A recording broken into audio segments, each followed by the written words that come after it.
I grew up in Alaska.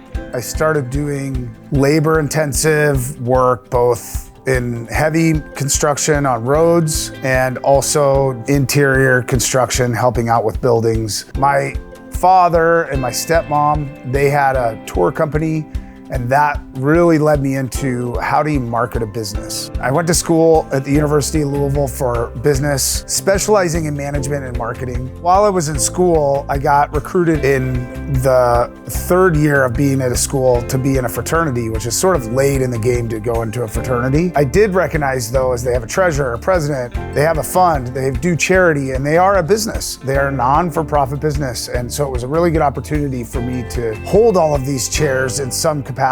I did learn a lot of lessons, and a lot of times business owners fail sometimes first before they actually succeed. And I feel as though a lot of my failures sort of were captivated there while still in college. While I was there, I got recruited by a gentleman, and he wanted me to do construction for him. He had been noticing the construction that I was doing on the building that was our fraternity house. He didn't realize that I was really good at managing people to do things and finding specialized people to do things, that I actually wasn't physically doing the work. And he just saw that the work had gotten done. And next thing you know, he has me doing kitchen cabinets because he thinks that I can do carpentry. Quickly after working for that individual, he realized that I wasn't a very good carpenter. And we investigated a new product, which was underdecking.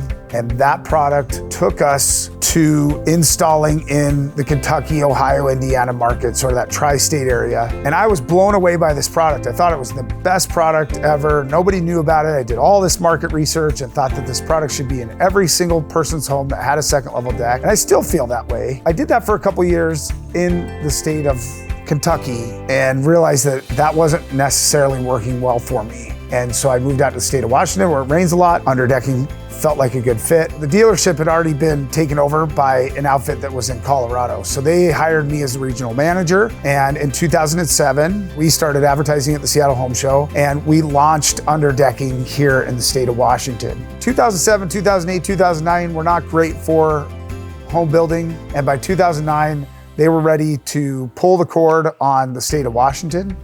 And when they did, I took over operations at that point in time. And so in 2011, I realized it was time for us to build our first deck. And that was sort of the birth of us doing work outside of just underdecking, because I wasn't able to find enough leads and do enough work in underdecking to grow a business. By 2014, we were doing patio covers and some outdoor kitchens, and USI Custom Outdoor Living birthed. And then in 2016, we got with a marketing company, and we birthed up Master Decks and Timberline and Rescom Railing Systems, Rock Electric. 2020, we formed People Come First Construction Group. And the whole premise behind that is, why does everybody work here? And everybody at that point in time, and still today, worked here because they felt as though we were putting them first. We still have our departments as these specific divisions because it does help us a lot with trying to market. It was really more just figuring out who we were culturally. We've done that now. We feel very confident this is where our home is and where we're gonna stay. Who we are as an organization, People Come First Construction Group is exactly that. People Come First Construction, making your outdoor space